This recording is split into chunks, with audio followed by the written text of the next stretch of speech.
Welcome once again to Save Your Money, Save Your Teeth, the go-to podcast where curiosity meets dentistry straight from the experts. It's Jan with you, and every week I'm chatting with Dr. Clifford Yudelman, taking a nice deep dive into the world of dental care from a consumer's perspective. So whether you're looking to brighten that smile or protect your wallet, we really have got you covered with practical advice and also the latest insights.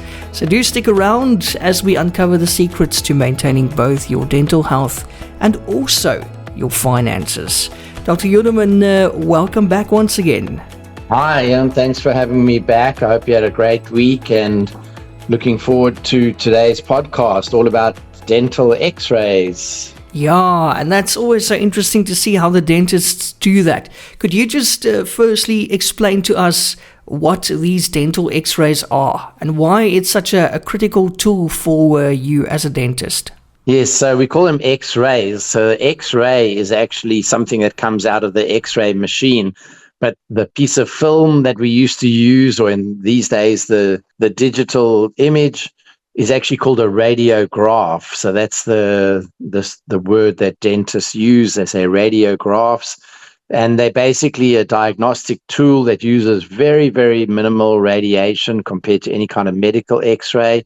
And it captures images of the interior of your teeth and your gums and your bone level. We can see so many things like cavities, tooth decay, and impacted teeth that aren't visible during a routine dental exam. When we don't have x-rays, they are definitely crucial for creating a comprehensive dental care plan. At OptiSmile, we won't see a patient without taking an x-ray at the first visit, or multiple x-rays, which we can get into.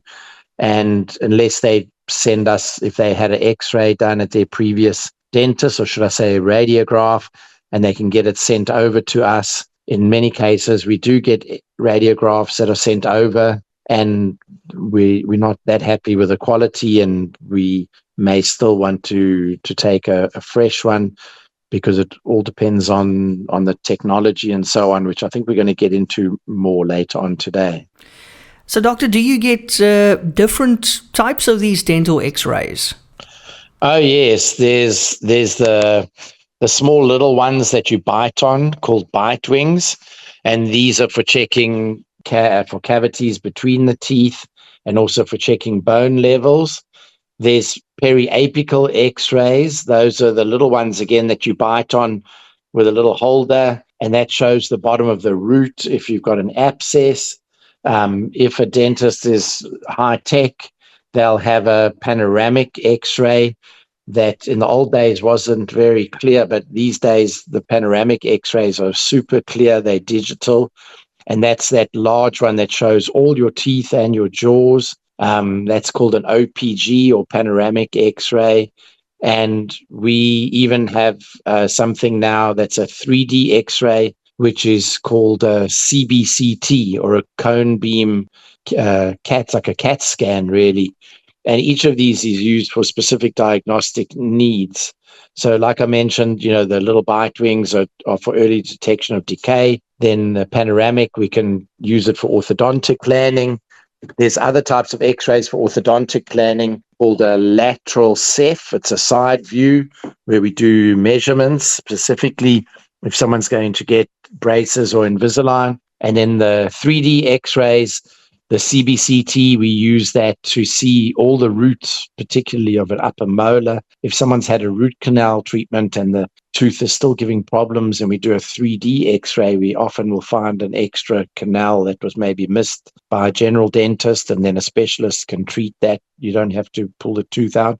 And we also use a CBCT for diagnosing, or for helping us with placement of implants. If someone's lost a tooth, we want to see exactly where the bone is. It's 3D, and it's an amazing thing to have.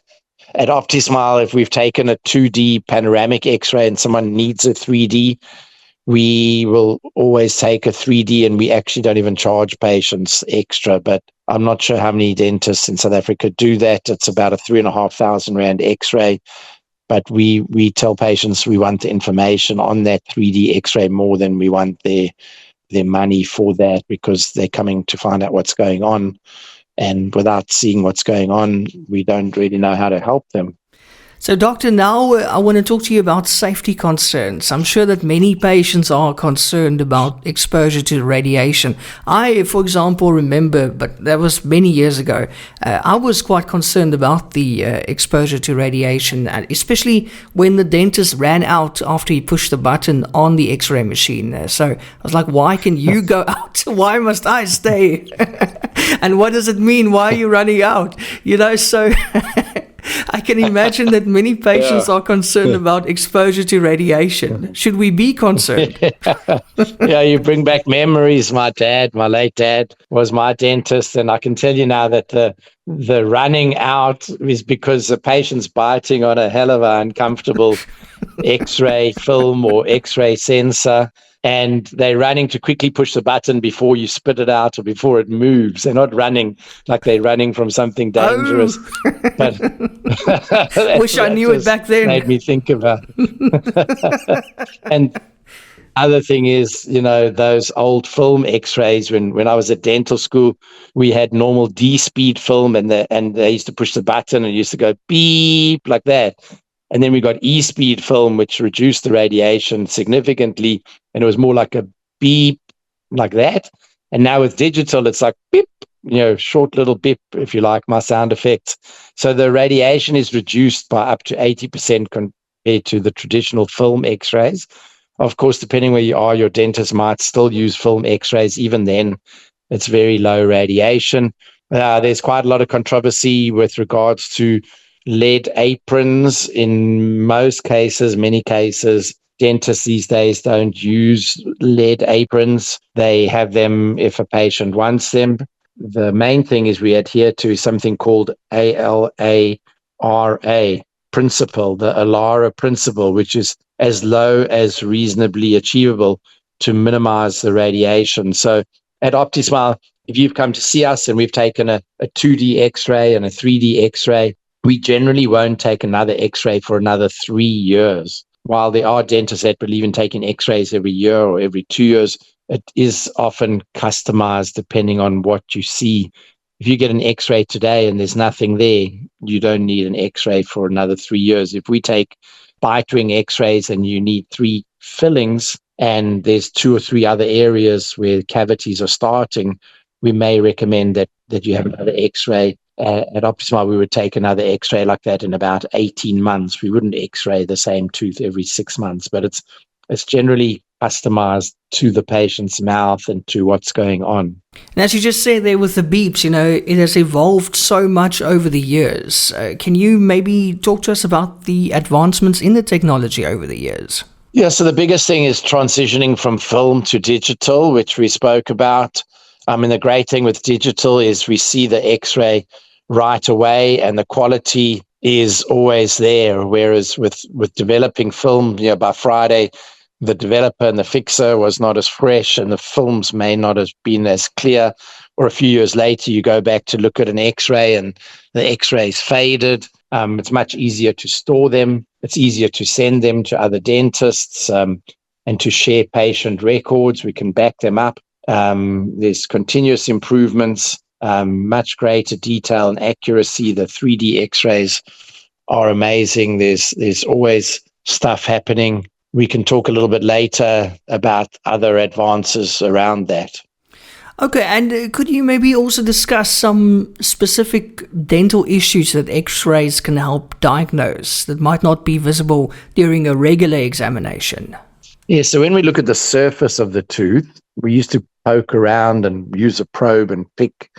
But these days we use magnification and we air dry the tooth. Some dentists may still pick around a little, but that doesn't help us to see what's happening under an existing filling or what's happening beneath the gum line. So cavities between that are hidden or under fillings, we'll see those, or sometimes there's a big cavity inside a tooth and on the top of the tooth there's just a little brown spot and you can't really see the cavity. So they are very important. And also for looking at tooth root positions and conditions. And like we mentioned, planning for dental implants, for braces, for Invisalign. looking at the orientation of the teeth and the jawbone structure. In fact, these days, when we do advanced Invisalign planning, we can superimpose the 3D X-ray into the patient's oral scan or models of their teeth. And we can predict when we move the teeth where the root is actually going to move to and whether the root will have enough bone around it. So we're not just moving teeth randomly and hoping for the best. You gotta love technology, hey. The frequency of the x-rays. How often should a patient get dental x-rays? I know you said earlier it's not that often. It's not necessary to have it that often. Yeah, so to carry on what we were saying earlier, is it depends on your individual risk factors, your existing dental health. If you've got a high risk, if you always got new cavities starting or gum disease, maybe more frequently. It is important when you start with a new dentist to get a full set of x-rays, especially if you haven't been for several years. If you just moved from overseas and you've just had a good quality set of x-rays done or a panoramic, always when you're moving, ask your previous dentist to email you your x-rays ahead of time.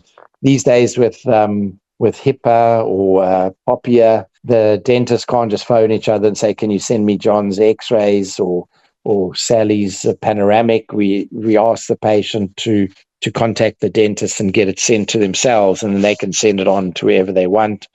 And there are times where we might see a little shadow somewhere and say, let's make a note, let's re-x-ray that in a year's time and measure it. We've got tools with digital x-rays where we can actually do measurements on the x-ray. Okay, we spoke about safety earlier. I wanted to ask you, these x-rays, are they also safe for children? Yes, so definitely it's very important. So with children, we do take those little bite wing x-rays because often children will get a cavity between the first and second molars, and just one x-ray on each side with very minimal exposure can find a cavity that you won't see otherwise. And the child we can save a child's tooth just by doing a small filling. And obviously the smaller the filling is, the less traumatic it is for a child. A lot of children at 6 or 8 years old can get a filling done with a bit of local, and there's no need for sedation. It's critical for monitoring the growth and development. Getting a panoramic x-ray when the permanent teeth are supposed to be coming in, sometimes between 9 and 11. If it doesn't look like things are coming in properly, we'll see that there's a lot of crowding and maybe do some preventive orthodontic treatment to help the jaws to grow. And we really consider the child's age and oral health status and risk factors, but it's 100% safe. Nothing's ever 100% safe, but there's a large measure of safety with it. There could be a 1 in 100 million chance that it can affect something, or not if you're not following a LARA and you keep x-raying the child every 6 months, maybe you can cause some kind of problems. But I think that would be very rare. And then last week we spoke about pregnancy also and safety during pregnancy. What is the protocol for dental x-rays during pregnancy, doctor? So there's controversy around using a lead apron to protect the baby. These days, the x-ray machine to do the little x-rays between the teeth, it's called a long cone. So in the old days, it had like a little point on it, and that scattered x-rays everywhere. With a long cone, the x-rays are collimated, so they're all going in the direction that it's pointing. They're not scattering everywhere. We generally we postpone non-emergency x-rays at least till after the first trimester. If the patient's never had a filling, if they've had x-rays in the last 2 or 3 years, there's no cavities, and there's no real reason to take an x-ray because nothing's bothering them, and means waiting another 4 or 5 months before we take an x-ray, we won't take an x-ray on a pregnant patient. It's more for psychological reasons than anything else, but all the research shows that it is safe. Okay, and then looking ahead, what are some of the innovative trends or technologies that might impact dental imaging in the next few years? So there's been amazing transformations with the 3D imaging. We actually use something called DiagnoCat at OptiSmile. Every time we take an X-ray, it uploads into the cloud, and there's integration of AI and machine learning that improves the accuracy of diagnosis and treatment planning. We get an instant second opinion. The AI is still developing further, so I will sometimes see something that the AI doesn't, but often it also happens the other way around. The AI will point out something, that there's something in the sinus, or there's a very small change at the end of a root tip that I might miss. So the AI is fantastic that way. With a CBCT, the cone beam, or the 3D X-ray, we can do different reports off of that using the AI. So CBCT is prone to what's called scatter. So if you've got a filling or a metal in your tooth, you get this white streaking, and the AI actually removes all of that.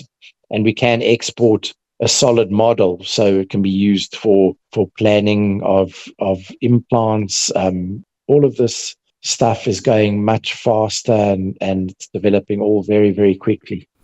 And then finally, what advice, doctor, would you give to someone who might be hesitant about having their dental x-rays taken? So I would discuss any concerns with your dentist, and they can tailor the use of the x-rays to your specific health needs and conditions. I would also question your dentist if every time you go, they take x-rays, because of the theme, save your money, save your teeth. I'm here for the consumer, not to back up any dentist that may be not following, commonly accepted worldwide principles.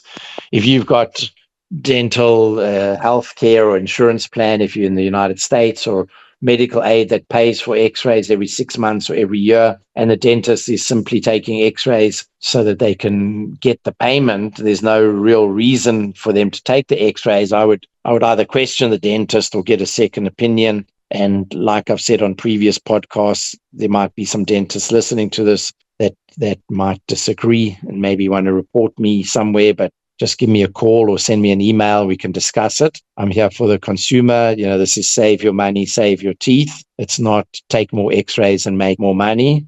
That's funny. And just understand that putting off x-rays when you really need an x-ray, in the long term, it can lead to root canals that you could probably prevent. It can lead to diagnosing a root canal problem early and saving your tooth, as opposed to the tooth rotting away and needing to be extracted, and then you either have a gap or you end up with an implant. Those things are very costly, and it can also help to find other things, like we mentioned, impacted teeth and so on. So I would definitely not put off x-rays if a high quality dentist is recommending an x-ray for you, but do ask questions if you're getting too many.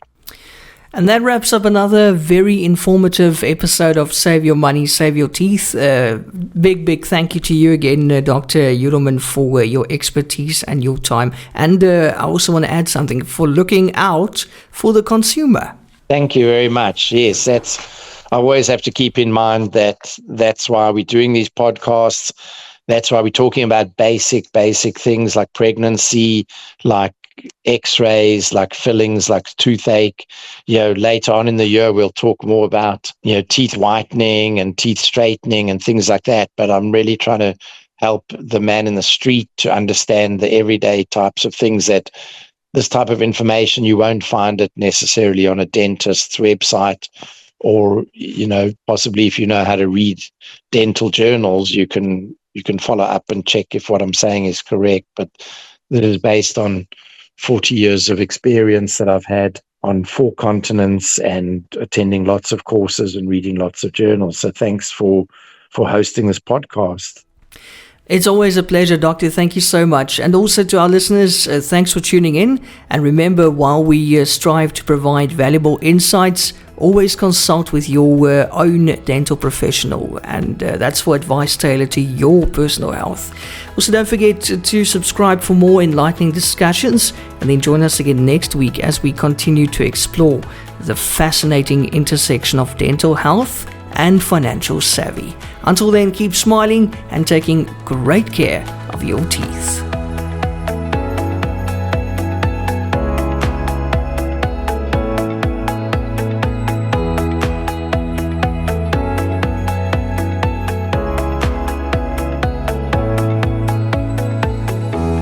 Discover the world of dental excellence with OptiSmile.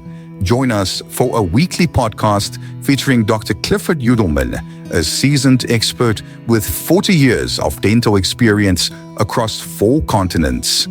Gain unique insights and expert dental advice by visiting optismile.co.za for articles that illuminate the path to optimal oral health. If you're seeking unparalleled dental care in Cape Town, get in touch with OptiSmile or book directly online on optismile.co.za.